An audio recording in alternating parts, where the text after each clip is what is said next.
20 বছৰ আগতে প্ৰয়াত যোগেন তামুলীদেৱে লেখা এটি কবিতা নিৰুদ্দেশ। আবৃত্তি প্ৰশান্তজ্যোতি বৰুৱা। গণমুখী চিন্তা চেতনা মুক্ত এজন যুৱক নিজৰ পৰাই নিজে নিৰুদ্দেশ হৈছে কিছু বছৰ ধৰি। সকলো মানুহৰ দৰে যুৱকজনৰ নামৰ পাছতো ওলমি আছে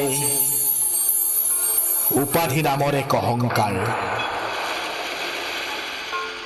সকলো মাটিৰ মানুহৰ দৰে যুৱকজনেও ভাল পায় স্বদেশ সকাল আৰু দেশৰ মাটি পানী। সকলো যোদ্ধাৰ দৰে যুৱকজনেও যুদ্ধ ভাল পায় শান্তিৰ সপক্ষত।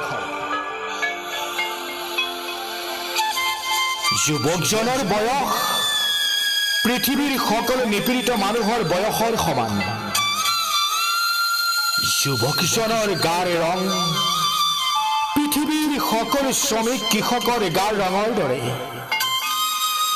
যুৱকজনৰ পোচাক পৃথিৱীৰ সকলো যুঁজাৰু মানুহৰ পোচাকৰ দৰে। যুৱকজনৰ ভাষা পৃথিৱীৰ সকলো দৰিদ্ৰ মানুহৰ ভোকৰ ভাষা।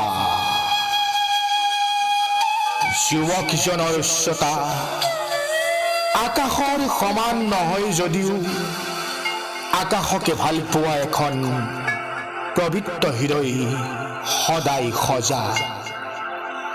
যুৱকজন নিৰুদ্দেশ হোৱা দিন ধৰি মোৰ দেশত আৰম্ভ হৈছে দুৰ্ভিক্ষ, আৰম্ভ হৈছে দুখ আৰু শোকৰ উৎসৱ। চৰাই চুবুৰীৰ পৰা আঁতৰি গৈছে শান্তি। বেলিৰ পোহৰে স্পৰ্শ কৰা নাই মাটি। আপুনি অথবা আপোনাৰ সতীৰ্থই যুৱকজনৰ সম্ভেদ পালে অনুগ্ৰহ কৰি খবৰ দিব এই ঠিকনাত।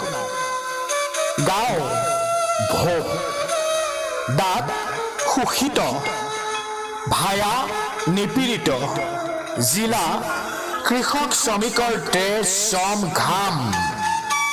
ৰাষ্ট্ৰ মানুহ যুৱকজনৰ সম্ভেদ পালে অনুগ্ৰহ কৰি খবৰ দিব।